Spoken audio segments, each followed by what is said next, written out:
제가 2부에서 대통령 임기하고 개헌 시기 그리고 국회의원 임기가 맞지 않는 부분은 어떻게 할 거냐, 국회의원들이 1년 8개월만 하고 물러갈 거냐 하는데 절대로 안 물러갈 겁니다. 그래서 이 사람들이요, 개헌을 하되 대통령 임기와 국회의원 임기가 맞는 2028년부터 예를 들어서 적용을 한다, 법의 발효를 이런 식으로 하든지, 안 그러면 이 자기 대통령이 임기를 줄여서 2020년에 한다 이렇게 한다든지 이런 식으로 단서 조항을 달 가능성이 있고요. 실질적으로 개헌을 이렇게 자기 희생을 하면서 개헌을 할 인간들은 하나도 없다고 봅니다. 국회의원들 중에서요. 이게 지금 개헌이 내년 대선 전에 개헌을 한다는 게, 개헌을 한다고 해서 곧바로 이원 집정부제니 대통령 직선 내각제니 이런 것들을 발효를 해서 내년 대통령 선거가 끝나면 개헌된 시스템으로 돌아갈 수 없다라는 걸 의미하는 겁니다. 그렇다고 저거 희생하기는 싫고, 그러면 떡은 먹고 싶고 떡을 만들기 위해서 떡 시루를 때리기는 싫고, 그렇다면 결국은 앉아서 떡 먹다가 얹히는 사태가 벌어질 건데요. 자, 이 문제가 간단한 문제가 아닌 겁니다. 근데 이 이외에도 더 심각한 문제가 있습니다. 자, 이 통과되려면 200명 이상이 찬성해야 되는데 더불어민주당이 지금 국회의원이 122명입니다. 이들만 반대해도 개헌이 안 되는 겁니다. 추미애 의원은 이 자칫 잘못하면 박 대통령이 정권을 영장하려 한다는 업무에 휘말릴 수 있기 때문에 개헌 논의에서 박 대통령은 빠져야 되고 국회에 맡겨라. 예전에 아버지가 정권 연장을 위해 삼선 개헌할 때 모습이 떠오른다. 그러면서 정략적 개헌 논의에 동의할 수 없다 이렇게 말을 했고요. 박지원 비대위원장은 대통령이 우병우, 최순실 등 이슈에 대해 블랙홀을 만들려는 정략적인 부분도 숨어있지 않나 싶다. 중임제에 대해 특히 강조를 하는 걸 보면 당신의 중임 생각도 좀 하는 게 아닌가 말했다. 그러면서 박 대통령이 중임을 하려고 하는 생각도 하는 게 아닌가 라고도 말을 했습니다. 하지만 개헌에 찬성하는 의원들도 있기 때문에 개헌 특위 구성에는 참석하겠다 이렇게 이야기를 하고 있습니다. 자, 안철수 의원은 개헌보다 먼저 할 일은 선거제도 개편이라면서 반대 입장을 밝혔고요. 박원순 시장은 참 나쁜 대통령이다, 재집권 생각밖에 없는 것이냐라고 이야기를 했고요. 박 시장은 최근에 이 개헌은 필요하지만 내년에 당장 할 수는 없다라고 이야기를 했습니다. 자, 야당이 앞으로 그러면 어떻게 될 거냐? 한국의 야당이 가장 이 근거지로 삼고 있는 부분은 이 운동권의 정신입니다. 운동권 제야부터 시작해서 쭉 내려오면서 거기에서 야당의 기초적인 틀이 만들어지는데요. 자, 한국의 운동권들 지금 아무것도 없습니다만 어쨌든 그 사람들의 뜻이 야당에 상당히 영향을 많이 미치는 것은 사실인데요. 개헌에 찬성할 것인가 반대할 것인가, 이 사람들 생각은 바뀝니다. 항상 자신들이 또 대권을 재창출하기 어렵겠다 생각을 했을 때는 개헌에 이렇게 찬성을 했습니다. 그런데 이제는 문재인 눈앞에 대통령이 거의 다가온 것처럼 보이고 여권이 이길 자신이 없으니까 개헌을 한다고 생각을 하고 개헌 반대로 결론을 내릴 겁니다. 그러면서 이 사람들이 예를 들어서 짬짜 먹기시, 나눠 먹기시 이런 개헌을 용납할 수 없고 꼼수 개헌을 용납할 수 없다 이렇게 입장을 결정을 하면서 바람을 잡을 거고요. 그러면 거리에 꼼수 개헌 반대한다 이래가지고 또 시대가 넘쳐날 수 있습니다. 자, 그렇게 될 때 과연 국회에서 100명의 의원 이상이 이 개헌에 반대하겠는가 하는 문제가 등장할 수 있을 건데요.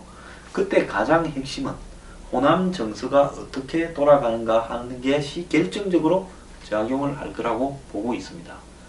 호남 정서가 아이고 막 개헌해서 우리도 좀 먹고 저쪽도 좀 먹고 나눠 먹자 이런 식으로 가게 되면 실제로 122명의 민주당 의원 중에서 상당수가 이탈할 가능성이 있습니다. 지금도 뭐 문재인 대표의 확고한 이 관할 아래 들어오는 의원들은 제가 볼 때 8, 90명 안팎이고요. 나머지 한 30여 명 이상은 문 전 대표하고는 생각이 조금 다른 사람들이 있다고 보고 있습니다. 자, 그렇지만은 그렇다고 그러면 안철수 국민의당에 있는 사람들은 전부 개헌 찬성인가? 거기에도 개헌 찬성파들이 상당히 많습니다. 왜? 국민의당이 독자적으로 집권할 가능성이 별로 없으니까 많이 있는데요. 하지만은 거기에서도 또 호남 정설가 돌아가는 여부에 따라서 찬성 반대를 왔다 갔다 할 가능성이 있는 사람도 많습니다. 그러면 개헌을 놓고 광주에서 아마 논쟁이 붙을 건데요. 결론은 제가 볼 때 우리가 이기려니까 이제 저렇게 개헌을 해가지고 대통령제를 없애버리는 쪽으로 간다라고 할 가능성이 저는 높다고 보고 있습니다. 그래서요, 이 각 당의 입장들을 고려할 때 200명을 넘기는 단일안에 대한 합의가 되기는 어려울 거라고 보고 있습니다. 제가 오늘 뭐 오전에 몇 군데도 전화도 해보고 했는데요. 지금 민주당과 국민의당이 또 이 새누리당과 서로 일치해서 단일한 국회 개혁 특위의 개헌안을 만들기는 어려울 거라고 보고요. 또 더 민주당이 개헌 특위 구성에 참여할 건가도 저는 의문으로 보고 있습니다. 아까 제가 호남의 입장이 굉장히 중요하다고 이야기를 했죠. 호남 입장도 개헌 반대로 흘러갈 가능성이 크다고 보고 있습니다. 자, 그렇다면 국회에서 합의가 안 되면 청와대는 자신들이 정부기구 안에 만드는 개헌안을 국회로 던지겠지요. 대통령 직선 내각제라고요. 그런데 이 안에 대해서 야당에서 자기들끼리도 단일안을 만들지 못했는데 대통령이 만들어서 던지는 개헌안을 받을 리가 만무하다고 보고 있습니다. 무엇보다도요, 가장 중요한 것은 이 내년 대선 전에 개헌을 하려고 하면, 그러면 개헌을 하고 나면 곧바로 선거를 갖다가 대선이 있는데 그 대선에서는 바뀐 헌법에 따라서 외교 국방만 관장하는 형식상의 국가 원수를 대통령을 국민들이 뽑아야 되는 겁니다. 그리고 그 대통령 선거가 끝나고 나면 내년 2월 달에 이제 박근혜 대통령 임기가 끝나기 전에 국회의원 선거를 해야 되는 겁니다. 그걸 하지 않고 이번에 개헌은 해놓고 이 개헌이 발효되는 것은 국회의원과 대통령의 임기가 일치하는 2028년부터다라고 소급 조항을, 단서 조항을 두어가 개헌을 하는 게 얼마나 우습게 보이겠습니까? 그는 국민의 우스갯거리밖에 안 되고요. 전 세계에서 손가락질을 당할 겁니다. 아니, 개헌을 해서 새로 국회를 해산하고 선거를 하기 싫어서 2028년까지는 현행 헌법대로 간다? 그러면 새로 내년 이 뭡니까? 12월 달에 뽑는 대통령도요, 지금처럼 단임제 5년으로 뽑아야 되지요. 그렇지 않습니까? 이 사람이 23년에 하고 23년에 뽑힌 사람이 또 한 번 더 하고 그래야 28년에 하는 걸 지금 고쳐놔요? 이게 말이 됩니까? 그 말이 코미디입니다. 그러니까 결국은 내년 2월에 아무리 늦어도 내년 2월 초에는 국회의원 선거를 해야 되는데 국회의원들이 지 임기를 절반도 안 하고 1년 10개월 만에 국회의원 임기를 포기하겠습니까? 사실 12월 달에 대통령 뽑고 2월 달에 국회의원 선거 다시 할 바에야 12월 달에 국회의원 대통령을 다시 뽑는 게 맞지요. 그렇지 않습니까?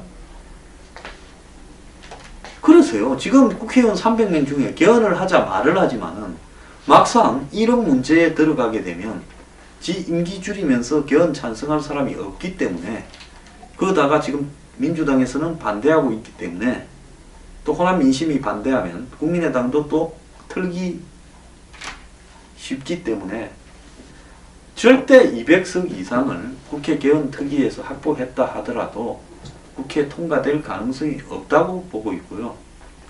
또 국회를 통과한다 한들 국민투표라는 과정이 남아 있습니다. 국민들이 바보입니까? 자신들의 대통령 직접 선출권을 뺏기고 껍데기 있는 거 하나 뽑아봐라, 손맛이나 봐라고 하는 이 부분에 대해서 국민들이 동의해 준다면 이 나라 국민들은 돌대가리죠. 저부터도 아까 이야기하지 않았습니까? 몇 차례 이야기하지 않았습니까? 지금까지 계엄 반대에 앞장설 겁니다. 정권이 넘어가면 넘겨줘야죠. 그게 정당한 거 아닙니까? 민주주의 국가에서요.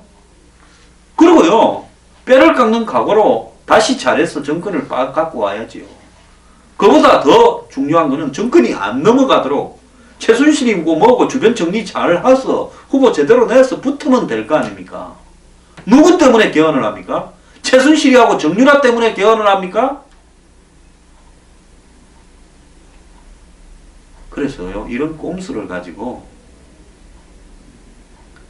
이 국민들한테 장난을 치지 말길 바랍니다. 오늘 아침에 보면요, 대부분의 신문들이 비판을 하고 있습니다. 먼저 조중동부터 한번 볼게요. 박 대통령 개헌 제안 순수하지 않다. 조선, 중앙, 지금처럼 대통령 진정성 의심받으면 개헌 어렵다. 동아, 박 대통령의 개헌 제안 청와대 주도로는 성공 못한다.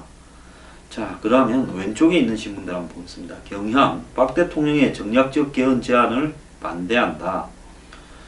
그리고 한겨레, 정략적이고 위험한 박 대통령의 개헌 추진 변신. 이렇게 이야기를 하고 있습니다. 뭐 중간에 있는 작은 신문들이 뭐 개헌에 뭐 찬성한다 뭐 일부 좀 있는데요. 이 사회에 중요한 영향력을 행사하는 오른쪽과 왼쪽에 뭐 오른쪽인지 왼쪽인지도 헷갈리는 사람도 많습니다만은 5개 신문은 다 반대한다고 나오고 있습니다. 자, 이 개헌을 어제 발표하자마자 곧바로 터져버린 게 최순실이 컴퓨터 기록이라면서 JTBC가 어제 특종으로 보도를 했는데 그 내용에 보면 별게 청와대에서 하루 전 회의하기 직전 이렇게 자료들이 온 게 있습니다. 자, 이게 터짐으로써요, 청와대가 아직도 이 부분에 대한 입장을 발표를 지금 안 하고 있는데요, 안 하는 게 아니라 못 하는 거겠죠. 이 문제를 제가 3부에서 다룰 거고요. 저는 개헌에 반대합니다. 안보를 튼튼히 하고 경제를 개혁하고 공정하게 하는데 개헌이 저는 그걸 무산시키는 쪽이 될 거다. 그리고 두 번째로는 국민의 대통령 직접 선출권.